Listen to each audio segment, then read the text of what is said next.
स्वागतं गुरुदेव शरणागतं गुरुदेव स्वागतं गुरुदेव शरणागतं गुरुदेव स्वागतं गुरुदेव शरणागतं गुरुदेव स्वागतं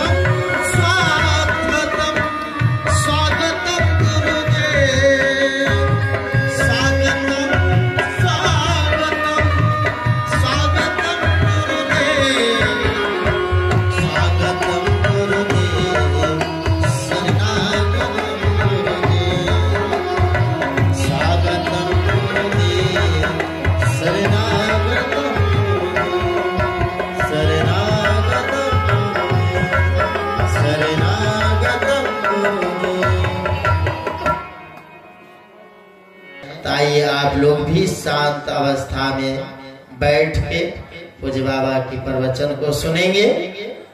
अब मैं अपनी वाणी को विराम लेता हूँ। श्री सद्गुरु महाराज की जय।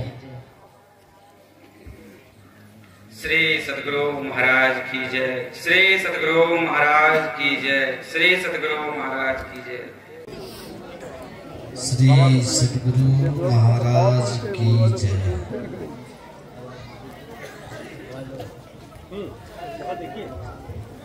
श्री सद्गुरु महाराज की जय। वैराग किसको कहते हैं? इंद्रियार्थेषु वैराग्यम भगवान कृष्ण की वाणी है। वैराग का मतलब ये नहीं कि घर से अलग रहें, घर से दूर रहें, घर को छोड़ करके भाग जाएं। खुश हुए ना आप लोग सुन के? ये बात जब कहते हैं ना कि वैराग का मतलब ये नहीं घर से दूर हो जाना चाहिए, घर से भाग जाना चाहिए। बड़ा वैराग का मतलब ये नहीं है। वैराग का मतलब घरे में रहना चाहिए। तो सब गृहस्थ खुश हो जाते हैं और कहते बाबा मेरे पक्ष की बात बोल रहे, मेरे फेवर की बात कर रहे, बड़े खुश होते गृहस्थ में। ये इतना आसान नहीं है। हम और आपको लगता है कि घर में रहें, विरक्त रहें, लगता है, लेकिन होना बड़ा कठिन है। जनक जी का नाम सुने आप लोग? महाराजा जनक। सुखदेव जी के कोई गुरु थे नहीं। पिताजी बोले अभी तक तू निगुरा है तो क्या करे पिताजी, तो गुरु बनाओ। किनको गुरु बनाओ? तो जनक जी महाराज को बनाओ। सुखदेव जी कहते हम ब्रह्मचारी योगी रहते हैं, उनको हम गुरु बना। कहा जाओ तो पहले गए। जनक जी महाराज तो साधारण थे नहीं। जनक जी महाराज विदेह जनक कहलाते थे। विदेह जनक, विदेह राज जनक। विदेह का मतलब क्या होता है? विदेह का मतलब देह में रह करके भी देह ज्ञान से अलग। विदेह जैसे नारियल है ना, दो तरह का नारियल होता है, कच्चा एक पक्का। तो जो कच्चा होता है उसकी गिड़ी चिपटी रहती है, उसको फोड़िए तोड़िए तो गिड़ी चिपटी रहती है, छूटेगी नहीं। और जो नारियल पक जाता है वो पकते उसका किनारा छूटता है, कोर उसका छूटता है। ऐसे ही जो संत होते हैं शरीर से छूट करके रहते हैं। जो संत होते हैं शरीर में रह करके शरीर से अलग रहते हैं। वैसे ही जैसे दूध को मत करके घी को हम बाहर कर लेते हैं, अब फिर उसी घी को रखिए दूध में तो अब मिलेगा। एक बार हमने दूध का मंथन किया, उसके बाहर घी को कर लिया, अब फिर उसको आप कितना भी प्रयास करिए मिलाने का तो मिलेगा। अब दूध के ऊपर घी पड़ा हुआ, उसको कहिए मिल जाओ, मिलेगा? कितना भी हटाइए मिलेगा, कितना भी ठंडा करके जमाइए मिलेगा, उसको मारिए पीटिए तो मिलेगा। कितना भी प्रयास कर लीजिएगा अब वो मिलने वाला नहीं है। अलग हुआ तो अलग हो गया। ऐसे ही जनक जी महाराज थे विदेह, माता सीता के पूज्य पिता श्री विदेह हैं। देह में रह करके देह ज्ञान से परे, इंद्रियों के साथ रह करके इंद्रियों से है उसी पर भगवान विश्राम कर। अब भगवान का मुख मलान नहीं है, मलिन नहीं है, प्रसन्न है। और साथ में मां सीता भी विश्राम कर। और आपने कल सुना था ना,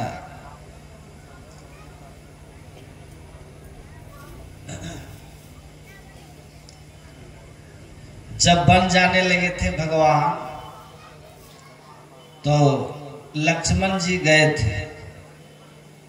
तो भगवान ने लक्ष्मण जी से कहा था कि जाओ पहले अपनी माँ से आदेश ले लो, माता से।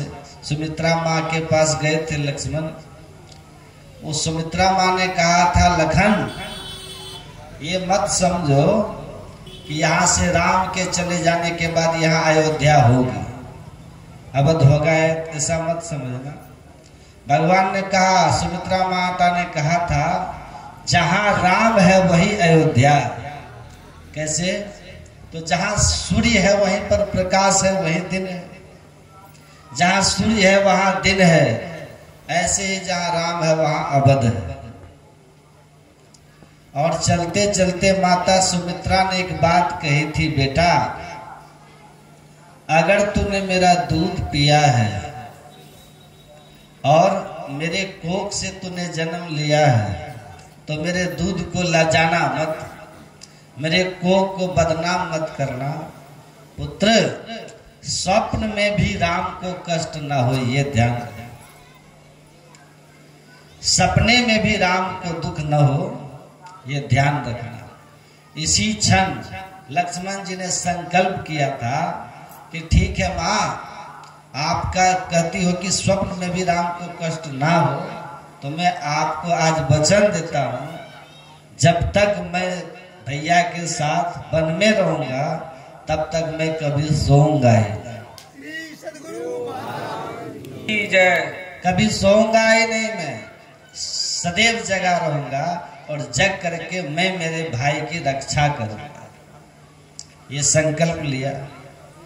इसलिए यहाँ भगवान और भगवती, राम और सीता, ये दोनों विश्राम मुद्रा में है, लेटे हुए हैं। और लक्ष्मण जी थोड़ी दूर पर वीरासन से बैठ गए। वीरासन आप समझते हैं ना, घुटने के बल, एक घुटना धरती पर, एक घुटना ऊपर। वीरासन से बैठ करके लक्ष्मण जी हाथ में धनुष बाण लिए, सजग है, सावधान है, मुस्तैद है, और भगवान का पहरा कर रहे, भगवान की रक्षा में तत्पर है। इसका मतलब ये मत समझ लीजिएगा कि भगवान को रक्षा की जरूरत है। ये लक्ष्मण का सौभाग्य है कि भगवान ने उनको सेवा करने का शुभ अवसर दिया है। सारे संसार की रक्षा कौन करते हैं? भगवान करते। उस भगवान की रक्षा कौन कर सकता है? ये उनको सेवा का शुभ अवसर प्राप्त हुआ, सेवा कर रहे। और ये भाव है कि मेरे प्रभु को कष्ट ना हो, इसी भाव को लेकर लक्ष्मण जी डटे हुए। और लक्ष्मण जी के साथ में गुहनिषाद भी लगे हुए। गुहनिषाद जी भी लक्ष्मण जी का साथ दे रहे, वे भी धनुष बाण लेके पारा में लगे हुए। उसी क्रम में देखते हैं गुहनिषाद, रात्रि का समय है, चारों तरफ सन्नाटा है, छाया हो रहा है, साय साय की आवाजें हो रही, कहीं कुछ नहीं है, घनघोर जंगल है। वहीं पर भगवान है पड़े हुए। इस दृश्य को देखा है गुहनिषाद ने, उनका भीतर द्रवित हो गया, स्वाभाविक है, द्रवित हो गया। और द्रवित होने का मूल कारण यही है कि वो गुहनिषाद भगवान के मित्र के रूप में देख रहे हैं। आपने सुना होगा, लक्ष्मण जी राम ब्रह्म परमारथ रूपा, लक्ष्मण जी ये ब्रह्म है कह रहे हैं। आज जो ब्रह्म है उनको क्या कष्ट होगा? ब्रह्म है नहीं तो रात्रि भी ब्रह्म की है और दिवस भी ब्रह्म का है, सब तो ब्रह्म का है। तो वो अपनों में ही स्वयं विश्राम कर रहे हैं, अपनों में ही है, खोए हुए अपनों में सजग है। लेकिन गुहनिषाद को ये समझ नहीं, गुहनिषाद अल्पज्ञ है। गुहनिषाद को इतना सौभाग्य अवश्य मिला है कि भगवान ने सखा का स्थान दिया, मित्र का स्थान दिया, पर समझ अल्प है, थोड़ी सी है गुहनिषाद की। और ये जगह जगह लक्ष्मण जी के साथ खड़े खड़े बहुत कचोटते हुए, भीतर से सिहरते हुए, द्रवित होते हैं, व्यथित पीड़ित होते हैं, उत्तेजित होते हैं। गुहनिषाद लक्ष्मण जी को कह सुनाते हैं कि भैया लखन देखो, इन दोनों को देखो, कैसा सुकोमल शरीर है, कैसा देखने में फूलों से भी ज्यादा कोमल लग रहे, लेकिन इन दोनों को इस स्थिति में लाने का एकमात्र अगर कोई है जिसको इसका परिश्रय जो है वो है कैकेयी। और कहते कहते कह देते हैं गुहनिषाद, तुलसीदास जी ने लिख दिया, कैकेयी नंदनी मंदमती, कैकेयी नंदनी मतलब कैकेयी, कैकेयी नंदनी मंदमती, कठिन कुटिल पनु किन्ह। बड़ा कुटिलता करी है कैकेयी ने। कैकेयी नंदनी मंदमती, कठिन कुटिल पनु किन्ह। जही रघुवीर, जही अवसर रघुवीर ही, सुख अवसर दुख दिन। इनके सुख का अवसर था, सुख का क्षण था, लेकिन ये कैकेयी की मंद बुद्धि ने, कैकेयी की कुटिलता ने इन दोनों को सुख की जगह पे दुख दे दिया। ये व्यथित हो रहे हैं गुहनिषाद, ये बहुत व्यथित होते हैं। ये बात सुनते हैं लक्ष्मण जी। लक्ष्मण जी पहली बार मुस्कुराए हैं, यहाँ पहली बार मुस्कुराए हैं, और लक्ष्मण जी पहली बार अच्छा बोल रहे हैं। लक्ष्मण जी पहली बार ज्ञान की बात बोल रहे हैं। लक्ष्मण जी पहली बार मीठा बोल रहे हैं जीवन में। जल्दी ये मीठा नहीं बोलते, बड़े कड़क आवाज थी लक्ष्मण की, बहुत उनकी आवाज से डर के भाग जाते थे लक्ष्मण। शेष है ना, शेष का फुफकार देखा? शेष तो नहीं देखेंगे, सांप का फुफकार जरूर देखे। सांप है लक्ष्मण जी, फुफकारते हैं, ये कड़क बोलते हैं, इनकी आवाज से लोग भयभीत होते हैं। लेकिन ये पहला स्थान है, ये मीठा बोल रहे हैं। मीठा क्यों बोल रहे हैं, इसका कई कारण है।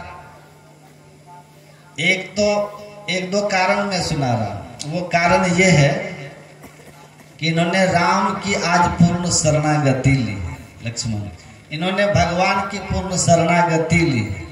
और भगवान बोलते कैसे हैं? भगवान यहाँ लक्ष्मण जी के लिए लिखते हैं तुलसीदास जी, बोले लखन, सुन रहे थे ना पाठ में, लक्ष्मण जी बोलते हैं, कैसा बोलते हैं? बोले लखन मधुर मृदु बानी। मधुर बोलते हैं और मृदु बोलते हैं। मधुर का मतलब होता है मीठा, मृदु का मतलब कोमल। कोमल और मीठा बोलते हैं। लक्ष्मण जी बोले लखन मधुर मृदु बानी। क्यों बोले ऐसा? इसीलिए बोले हैं कि आज लक्ष्मण ने भगवान की शरणागति ली है। सबको छोड़ा ना। पहले तो कभी माँ के पास जाते थे, कभी पिताजी के साथ रहते थे, कभी मित्रों के साथ खेलते थे, कभी शत्रुघ्न के साथ में जाते थे, घूमते थे, बहुतों के संग रहते थे लक्ष्मण जी। इनकी कड़क बनी रहती थी। लेकिन आज इन्होंने सबको छोड़ दिया है, सबका परित्याग किया है, सबका साथ छोड़ा है, और सबका साथ छोड़ करके इन्होंने भगवान का साथ लिया। अब भगवान कैसे बोलते थे? राम उनके लिए लिखा है रामायण, भगवान के लिए पढ़ी सुनिए। अति विनीत, अति विनीत भगवान कैसे बोलते थे? राम जब भी बोलते थे बहुत विनीत होकर के, विनम्र होकर के बोलते थे। राम के वचन में उद्दंडता का कोई लेस भी नहीं रहता था। अति विनीत मृदु शीतल वाणी। शीतल, हम लोग तो केवल कहते हैं वाणी ऐसी बोली मन का आपा खोए, औरों को शीतल करे आपो शीतल होए। हम लोग खाली कहते हैं, पर न तो आज तक हम खुद शीतल हुए, तो हमारा सुनने वाला कहाँ से शीतल होगा? भगवान कैसे बोलते थे सुनिए। अति विनीत मृदु शीतल वाणी, अब बोले राम जोड़ी जुग पानी। ये भगवान के बोलने का स्टाइल था, बड़े मधुर बोलते थे।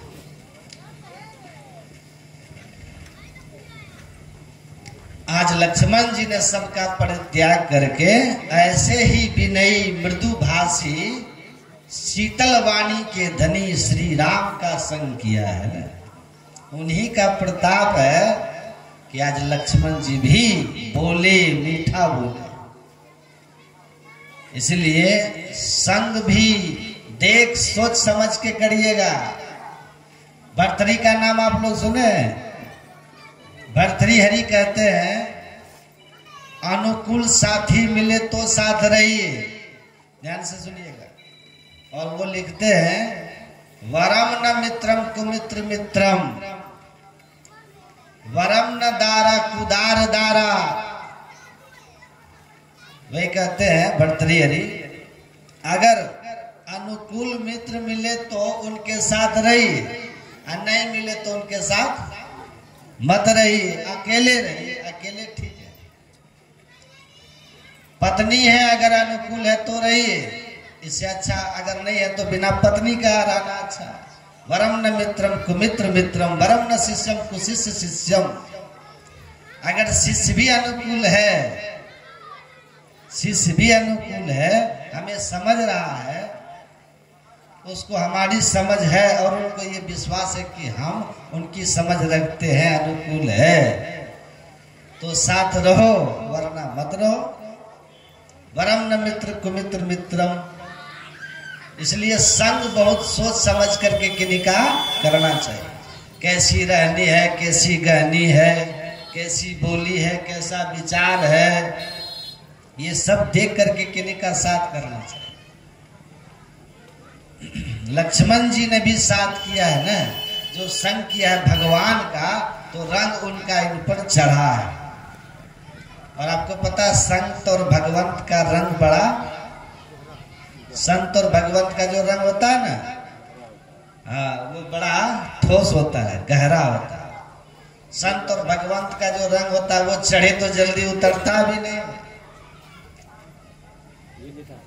लक्ष्मण जी का रंग चढ़ा और बोले हैं, बोले लखन मधुर मृदु वाणी।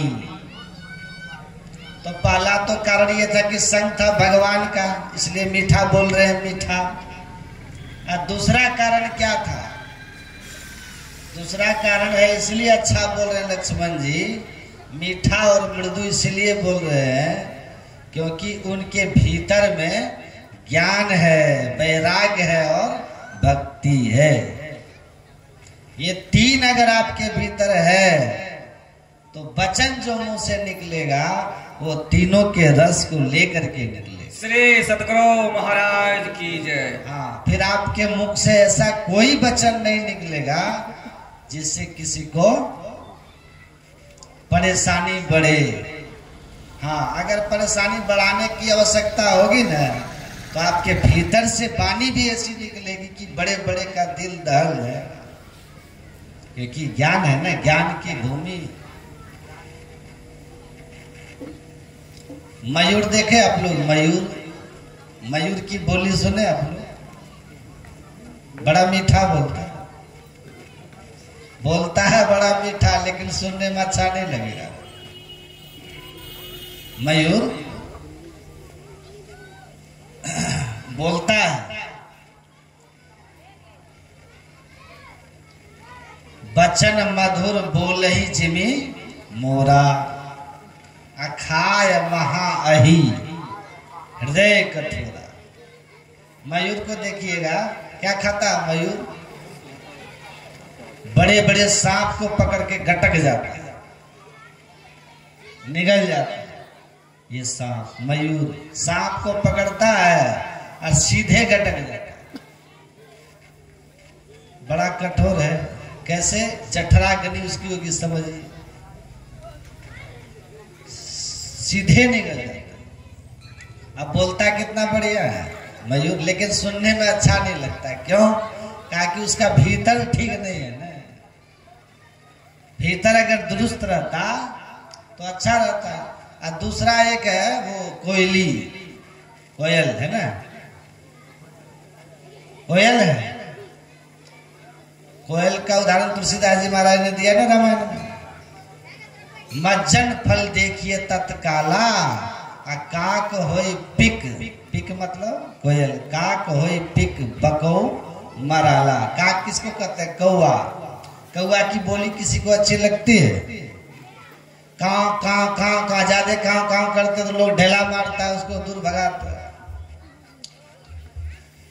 है। कोयल को देखिए, कहीं पेड़ की डाल पे बैठ जाएगा, बोलेगा, कितना कर्ण प्रिय उसकी आवाज होती है कोयली की, अच्छा लगता है। बोले लखन मधुर मृदु बानी, ऐसे बोलना चाहिए समूह को। ऐसा बोलना चाहिए कि हमारी बात सुने लोगों को, तो उनको लोग की और ये बोले, हमारे बोलने की लोग प्रतीक्षा करें, हमारी आवाज ऐसी हो, हमारे मुंह से निकली हुई बातें ऐसी हो कि लोग प्रतीक्षा करें कि ये थोड़ा बोलते, थोड़ा ये कुछ सुनाते, अच्छा लगता। हमारे गुरु महाराज जी कहते सत्य सुहाता वचन कहिए। क्या कहिए? सत्य कहिए और सुहाता कहिए। सत्य सुहाता वचन कहिए, ऐसा कहिए जो सत्य हो और सुहाता हो। सत्य सुहाता वचन कहिए, ऐसा वचन बोलिए। नहीं असत्य समपातक पुंजा, गिरि सम हो ही की कोटिक गुंजा। असत्य समान पाप नहीं। श्रीमद् भागवत में लिखा है, नहीं असत्यात् परो अधर्म। असत्य से बढ़कर के दूसरा अधर्म नहीं। अधर्म न दूसरा सत्य समाना, रामचरितमानस में लिखा। इसलिए राम धर्म की मूर्ति प्रकट हुए रघुवंश में, जिनके विषय में कहा गया रामो द्विर न भाषिते, रामो द्विर ना विभाषित। राम दो बार नहीं बोलते, मतलब एक बार बोल दिया तो फिर बदलते नहीं। अपने वचन की जहां कीमत है, जो अपने वचन की कीमत समझता है, जिसकी वाणी हमेशा सत्य ही बोलती है,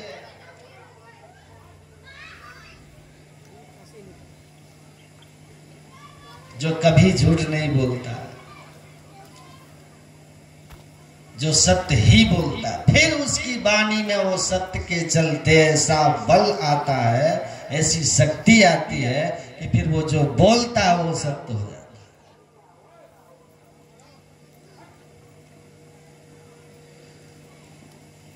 हम पुराणों में श्राप और वरदान की कथा सुनते हैं। वरदान दिया गया तो हो जाता है, श्राप देता है तो हो जाता है। हम महापुरुषों से आशीर्वाद क्यों लेते हैं और किनके आशीर्वाद फलीभूत होते हैं?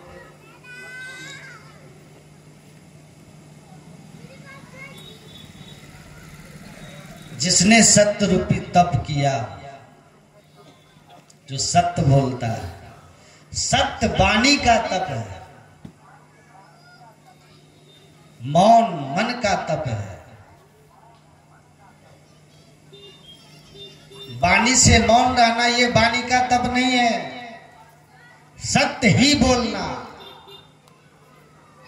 और वो सत्य सत्य ही बोलना मतलब आप शब्दों के कैद खाने में सत्य को कैद करने की कोशिश भी मत करना।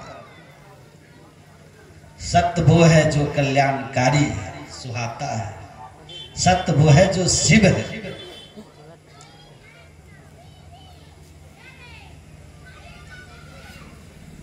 और वो सत्य सुंदर ढंग से बोलना। सत्यम शिवम सुंदरम। श्रीमद् भागवत में वाणी का स्वास्थ्य। क्यों, आपकी तबीयत ठीक है? आप स्वस्थ हैं? बोले हाँ बिल्कुल ठीक, कोई बीमारी नहीं। आपकी वाणी स्वस्थ है कि नहीं? वाणी को किसी बीमारी से ग्रस्त तो नहीं। स्वस्थ वाणी किसको कहते हैं? ध्यान से सुनिए। बोले 4 चीजें जिसमें हो, सत्यम सुष्ठु मितम मधुर। एक तो वाणी, उसमें सत्य हो, झूठ ना हो।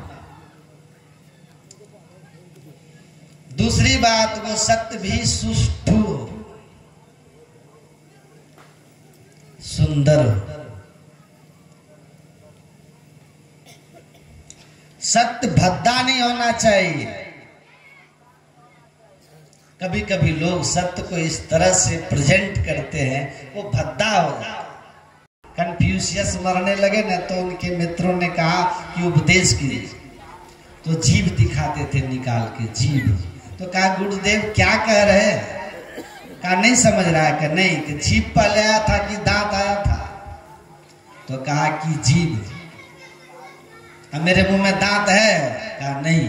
तो दांत पीछे आया, पहले चला गया, क्यों? तो शिष्य चुप हो गए। कहा इसीलिए कि वो हार्ड है, कड़ा है, कठोर है, जीभ मुलायम है। कहा विनम्र बनो। तो महात्मा जी ने कहा कि केस की तरह बाल देखते जिधर से मोड़ दीजिए मोड़ जाएगा। है कोई ऐंठन बाल में, कोई कड़ापन? कहा ऐसे ही विनयी रहो, विनम्र बन के रहो, मधुर भाषी बन के रहो। ऐसी वाणी बोलिए मन का आपा खोए, औरों को शीतल करे आपो शीतल होए। ये नहीं कि ऐसी वाणी बोलिए जम के झगड़ा हो। ऐसी वाणी बोलिए जम के झगड़ा हो। तो कबीर साहब तो कहे कि ऐसी वाणी बोलिए मन का आपा खोए, औरों को शीतल करे आपो शीतल होए। एक कोई बनावटी कवि है, वो का ऐसी वाणी बोलिए जम के झगड़ा हो। लेकिन फिर उन्होंने पीछे सावधान भी किया, पर उससे मत बोलिए जो आपसे तगड़ा हो, है ना? तगड़ा है आप बोलिएगा हो जाएगा झगड़ा, तो फिर तो रगड़ देगा ना। तो समझ के बोलिए। और आपने सुना कि कर्म केवल शरीर से नहीं होता, मन वच और मन से भी कर्म होता है, वचन से, वाणी से भी कर्म होता है, शरीर से भी कर्म होता है। आप मन से बुरा सोचोगे तो आपका बुरा होगा। वाणी से अगर किसी को सुख पहुंचाओगे तो सुख मिलेगा, वाणी से किसी को दुख पहुंचाओगे तो दुख मिलेगा, शरीर से किसी को क्षति पहुंचाओगे तो क्षति होगी। जिस अंग से किसी को क्षति पहुंचाओगे उस अंग को क्षति होगी। ये हाथ में बहुत बल है, इस हाथ से दूसरे को तंग कर रहे हो, अगले जन्म में हाथ अपाहिज हो जाएगा। इसी जन्म में भी हो सकता है। मैंने जीवन की घटना देखी है। तो जिस अंग से पाप करोगे उस अंग को भगवान दंडित करे, वैसा ही आपको होना। इसलिए मन से भी बुरा मत सोचो, वचन से भी बुरा मत बोलो। देखो लक्ष्मण जी कैसे बोल रहे हैं, बोले लखन मधुर मृदु बानी, ज्ञान विराग भक्ति रस सानी। लक्ष्मण जी बोले तो है कि काहो न कहो सुख दुख कर दाता, लेकिन बोलना कैसा हुआ सो तो देखो। द्रौपदी बोली थी अंधे का पुत्र अंधा, कितनी गाली पड़ गई। वाणी का फल था नो, अंधे का पुत्र अंधा का। बुरा मत सोचो, बुरा मत बोलो, मत करो। इसलिए कहते हैं ज्ञान विराग कोमल मधुर वाणी में बोलते हैं। ये वाणी में बड़ा बल होता है। इसलिए हरिवंश राय बच्चन ने लिखा है, मीठे बोल बोलियो अल्फाजों में जान होती है।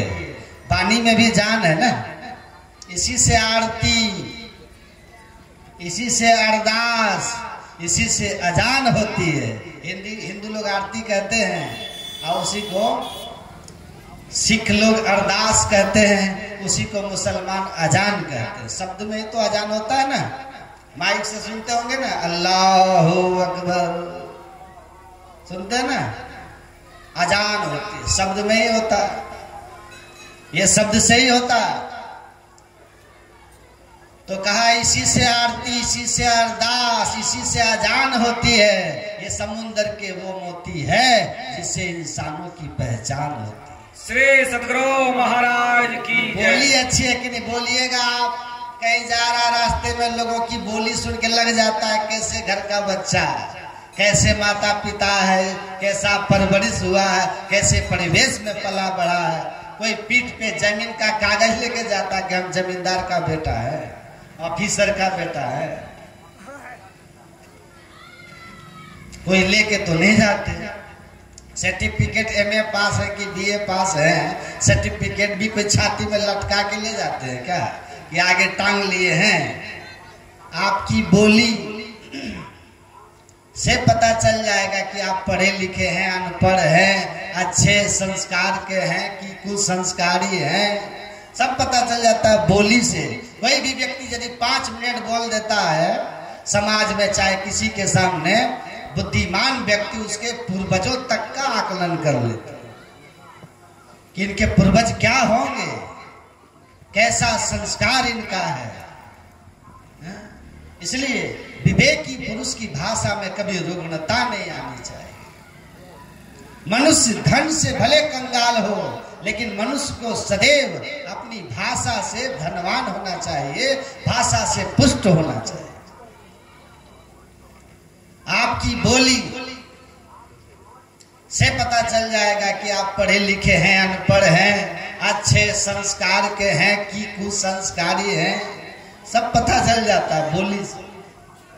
वाणी से किसी को ऐसी वाणी बोलिए मन का पाक होए, औरों को शीतल करे आप शीतल होए।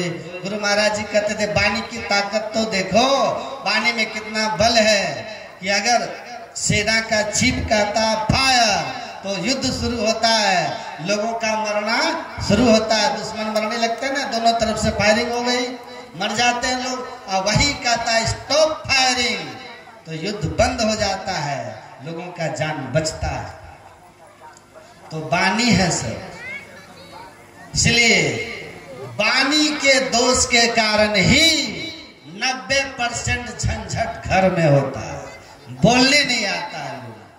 बड़े से कैसे बात करें, बाप से कैसे बात करना है, माँ से, भाई से, पत्नी से, पति से, सास से, ननद से, मतलब आपको कैसे बोलना चाहिए ये आपको नहीं आता, इसलिए घर में झगड़ा होता है। जिस आदमी को बोलने नहीं आएगा ना, देखिएगा हरदम उससे झगड़ा होते रहेगा और लोग उससे बड़ा भागते हैं। कुछ करे ना करे, लेकिन बोलने का ढंग नहीं है तो लोग कहेगा है उसके अलगे रहिएगा, कब क्या बोल देगा, बेइज्जत हो जाएगी। तो बोलना, कौआ भी बोलता है और कोयल भी बोलती है, लेकिन कौवे को कोई पसंद नहीं करता काव काव सुनना, और कोयल की सब सुनना चाहता। तो वाणी है, बड़ा सोच कर बोलिए, औरों को शीतल करे आपहु शीतल हो। ऐसा बोलिए कि दूसरों को लभी अच्छा लगे। बोले लखन मधुर मृदु वाणी। कोई मधुर और मृदु वाणी आती कहाँ से है? जब ज्ञान विराग भक्ति रस सानी, ज्ञान वैराग और भक्ति का रस जब वाणी में मिलेगा तो वाणी में कोमलता और मधुरता आती है। तो मन से, वाणी से, शरीर से जो आप करेंगे वो आपको भोगना पड़ेगा। कोई आपका भोगने में साथी नहीं होगा। डॉक्टर के पास पैसे से आपको भर्ती करा देगा, लेकिन पेट जब चिरेगा तो दर्द कौन बांटेगा? वो तो आप ही को भोगना होगा। इसीलिए कहा कोई किसी का कर्म का सुख दुख का दाता नहीं, अपना है। इसलिए आप कर्म करने में एकदम स्वतंत्र हैं और उसके फल भी आपको ही भगवान सुख दुख के रूप में देंगे। जैसा कर्म वैसा फल। तो क्या करो, आप अपने कर्म की ओर ध्यान दीजिए। अपनी ओर निहार तुझे क्या परी परारी, अपनी ओर निहार करो, खुद देखो हम अपना कर्तव्य निभा रहे हैं कि नहीं। लोग बोलते हैं हम क्या करें भाई, हम क्या करेंगे, हमारा आदमी तो ढंग का नहीं है। आप अपना ढंग से चलिए, दूसरे को छोड़िए। अपनी अपनी करनी, अपने अपने साथ किया सो आगे पावे। बाप क्या करनी, बाप पूत को पूते मिलता, जोरू को जोरू, खसम को मिलता। अपनी पत्नी का किया पत्नी, पति को किया पति को, बेटा को, बाप का किया बाप को। अपनी करनी साथ, नेकी बदी है संग संग ये जय है दोई। पलटू करनी और के नहीं और के माँ, अपनी अपनी करनी अपने अपने साथ। तो हमारी करनी हम भोगेंगे, हमारा जो कर्तव्य है वो हम निभाएंगे। हम दूसरा ना निभाए उसका फल वो भोगेगा। जो तो को कांटा बोवे ताही बोवे तू फूल, ताको फूल का फूल है वाको है त्रिशूल। आप अपनी करनी को ठीक रखो, दूसरा नहीं अपना कर्तव्य निभाए तो मत निभाए। आप अपना कर्म ठीक रखो, आपको उसका फल मिलेगा, उसको उसका फल मिलेगा। आज संजोग है, आपस में रिश्ते हैं, मौत हो जाएगी, एक झटके के साथ सब बिखर जाएगा। आपके साथ क्या जाएगा, कर्मन गो गच्छति जीव एक। कर्म लेके जाओगे, आपे बीजे आपे पावे, नानक हुक्मी आवे जावे। गुरु नानक कहते हैं जो बोए हो वह तुम्ही को भोगना और काटना होगा।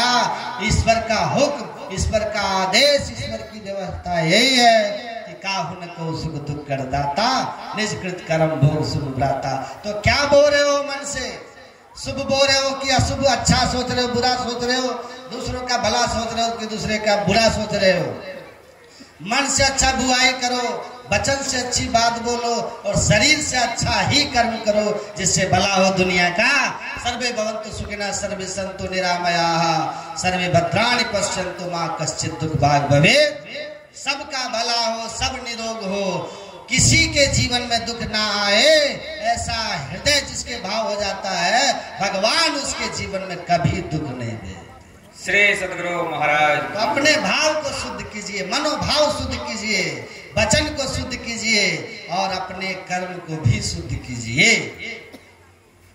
सब शुद्ध कीजिए, दूसरा करे ना करे। बहुत लोग कहेंगे आपको कि हम तो ठीक हैं, वही ठीक नहीं है। अरे तुम ठीक रहो। अरे वो कौन राम जैसा है? राम जैसा नहीं है तो नहीं है। आप बनिए ना जैसा बनना है, आप भरत बनिए, आपको उसका फल मिलेगा। विभीषण भक्त के रूप में जाने गए, रावण राक्षस के रूप में, एक पिता के विपुल को मारा। तो अपने करनी को ठीक करना है। भैया क्या कर रहा हूं उससे तुमको नहीं कुछ भोगना है, तुम क्या कर रहे हो ये महत्वपूर्ण है। इसलिए अपनी ओर निहार, अपने कर्म को ठीक कीजिए। लेकिन यही आप सुन लिए कि कर्म तो अभी ठीक कर लिए, आप पीछे जो किए हैं वो जानते हैं, पीछे भी किए हैं, इस शरीर का भी सब नहीं जानते और उसके पहले के जन्म का भी आप नहीं जानते हैं। कर्मों का ढेर जमा है, संचित है बहुत से कर्म, उसमें से कुछ मिला तो प्रारब्ध बन गया है, भोग बन के आ गया, और कुछ कर्म नए हो रहे हैं जिनका फल आगे मिलने वाला है। तो पीछे के कर्मों के ढेर है और अभी इस जन्म में कर्म हुए हैं और हमको आगे कर्म के फल से बचना है। तो क्या करना होगा, सुनिएगा कि कर्म और उसका सिद्धांत कर्म मंडल में ही काम करता है, शरीर पर ही काम करता है। गुरु महाराज जी कहते थे भारत में बम फोड़ करके भाग गया अपराधी पाकिस्तान में, अजहर मसूद है ना, वो एक और कौन था बम्बई वाला जो भागा है क्या, तो वो सब पाकिस्तान में है। भारत सरकार क्या कर रही है उसके लिए? कर्म क्षेत्र से, भारत के अधिकार क्षेत्र से बाहर चला गया ना, तो आप कुछ नहीं कर पा रहे उसके लिए। उसी तरह कर्म का एक क्षेत्र है जहां पर जम का शासन चलता है, जहां तक जम का क्षेत्र है वो जमराज का जहां तक क्षेत्र है वो कर्म क्षेत्र है, उसी में सुख दुख का भोग होता है। तो कर्म क्षेत्र के बाहर निकल जाइएगा तो आप भोग क्षेत्र से बाहर निकल जाइएगा, जम क्षेत्र से बाहर निकल जाइएगा तो कर्म फल आपको नहीं लगेगा। और वो कर्म क्षेत्र से बाहर निकलने के लिए, भोग क्षेत्र से बाहर निकलने के क्या उपाय है?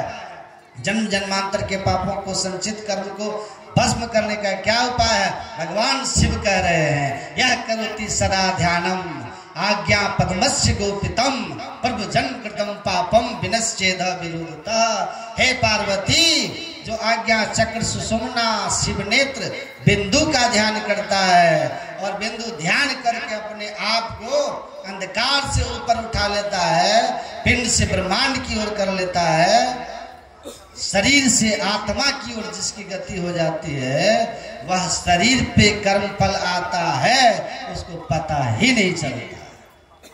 गहरी नींद में है, आपके सिर में या पैर टूट गया, दर्द कर रहा है, डॉक्टर नींद का गोली दे देता है, आप सो जाते हैं, घाव भी शरीर में रहता है कि नहीं?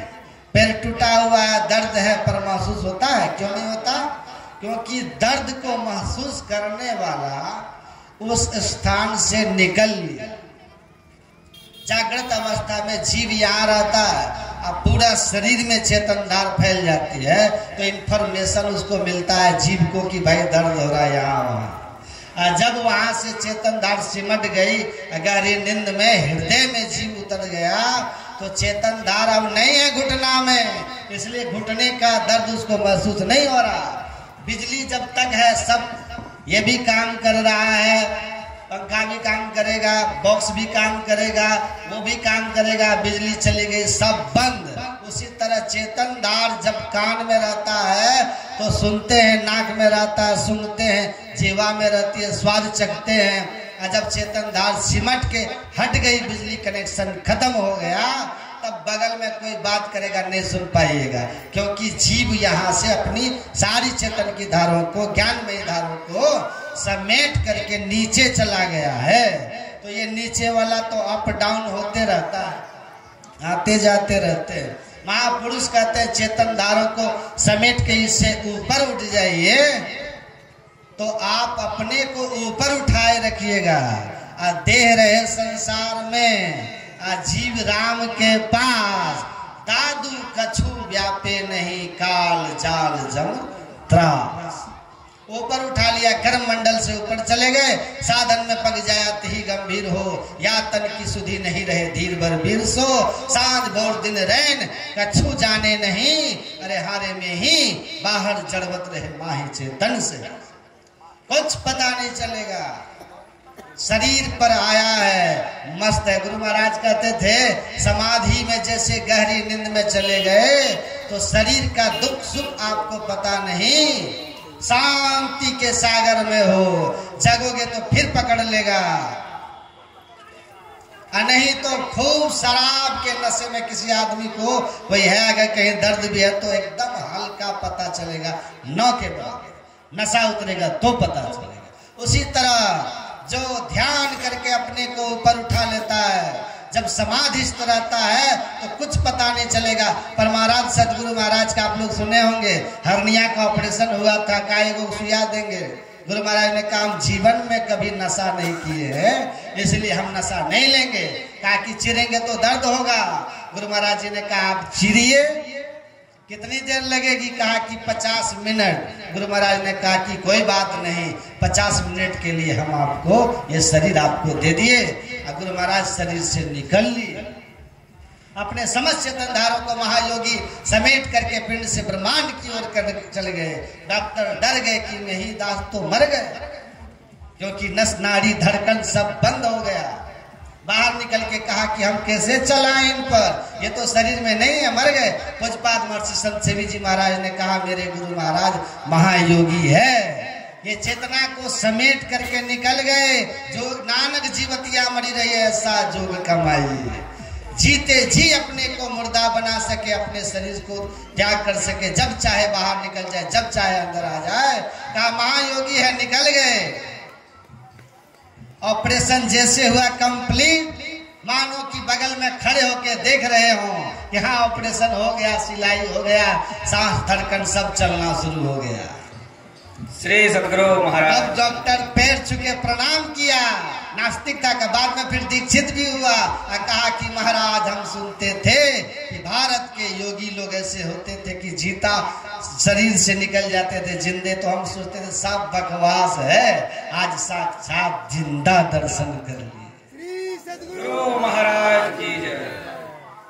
तो आप समाधि में कुछ पता नहीं है, जब शरीर में आओगे तो गुरु महाराज ने कहा गहरे नशा में जैसे चोट का पता नहीं चलता, वैसे शरीर भाव में भी रहोगे तो भया जी हरिरस पी मतवारा, वो नाम खुमारी नाम का चढ़ी रहे दिन रात, वो ऐसा अंदर के आनंद के नाम के नशे में, ईश्वरीय रस के नशे में रहता है। उस नशा में उसको संसार का दुख का कुछ भी पता नहीं चलता, और संसार में प्रारब्ध कर्म शरीर में दुख रूप में आए, सुख रूप में आए, उन सब से ऊपर उठ के आनंद रस का आनंद लेता हुआ ब्रह्म पीयूष मधुर शीतल जो पे मनुष्य रस पावे, उस ब्रह्म पीयूष को, ब्रह्ममय अमृत को पान करने वाला वो साधक संसार के कर्मों को करता हुआ, सुख दुख को भोगता हुआ, उनसे निर्लिप्त, संसार का भला करता हुआ, संसार को ज्ञान देता हुआ, संसार के लिए अपने जीवन में दुख उठाता हुआ, आनंद के सागर में रहते हुए शरीर को त्यागता है,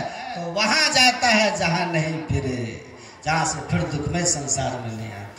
तो इस तरह संसार में आपको रहकर सत्कर्म को करते रहो और नियमित सत्संग ध्यान करते रहो, इसी से आपको मुक्ति सदगति होगी। और जीवन में इस बात को दिमाग से निकाल दीजिएगा कि किसी चीज की कमी के कारण आप दुखी हैं, आप कुछ मिल जाएगा तो आप सुखी हो जाएंगे। याद रखिए, अंदर का हरि रस मिलेगा तो सुखी हो जाइएगा, और नहीं तो दुनिया का सब व्यवस्था, धन पुत्र संपत्ति परिसा बंगला गाड़ी सब मिल जाए, आप सुखी नहीं हो सकते हैं। सुख का आधार एक ही है, जो परलोक यहाँ सुख चाहो, सुनि मम वचन हृदय दृढ़ गहो, सुलभ सुखद मार्ग है भाई, भक्ति मोर पुराण श्रुति गाई, बोले प्रेम से श्री सद्गुरु महाराज की जय। श्री सद्गुरु महाराज की जय। श्री सद्गुरु महाराज की जय।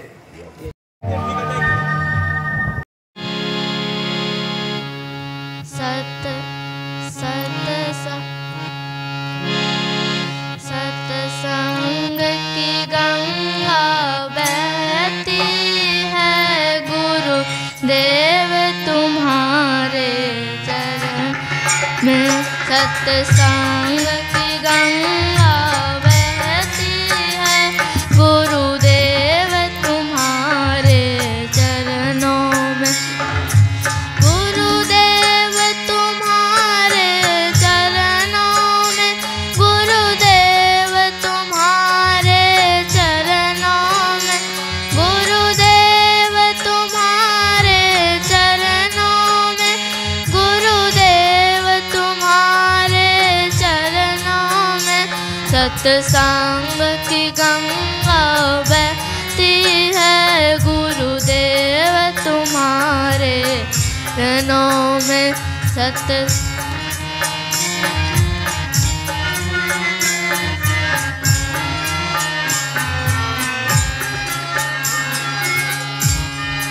फल मिलता है उस तीरथ का, कल्याण तुम्हारे चरणों में। फल मिलता है उस तीरथ का, कल्याण तुम्हारे चरणों में। सत्संग की गंगा बहती है, गुरुदेव तुम्हारे चरणों में। सत्संग की गंगा बहती है, गुरुदेव तुम्हारे चरणों में।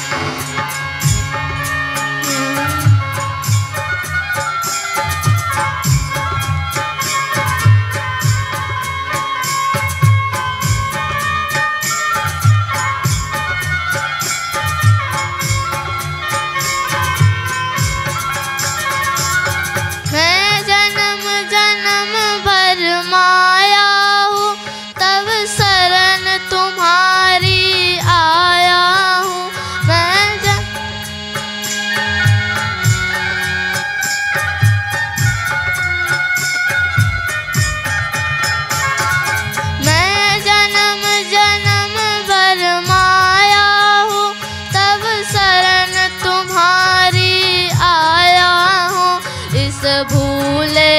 मिट के जीवों का कल्याण तुम्हारे चरणों में।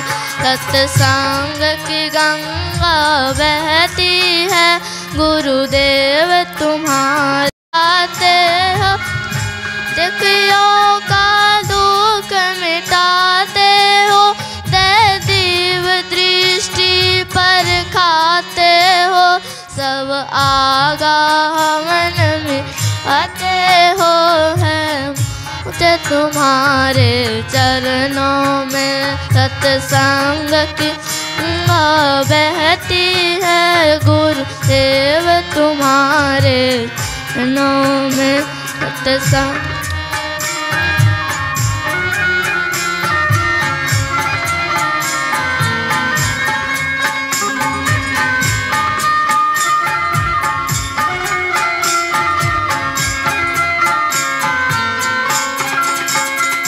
एक बार जो दर्शन पाता है, बस आप ही का हो जाता है। एक बार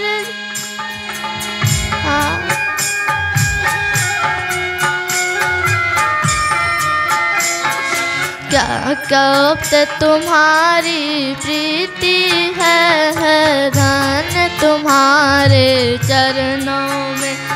अमृत तुम्हारी प्रीति है धन तुम्हारे चरणों में। सत्संग की गंगा बहती है, गुरुदेव तुम्हारे चरणों में।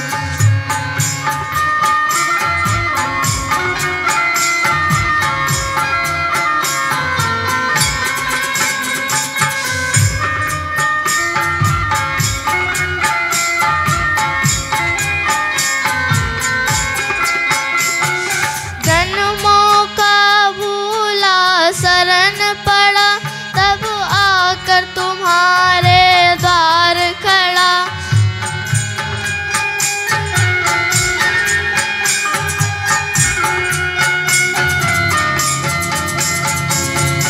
जन्मों का भूला शरण पड़ा तब आकर तुम्हारे द्वार खड़ा।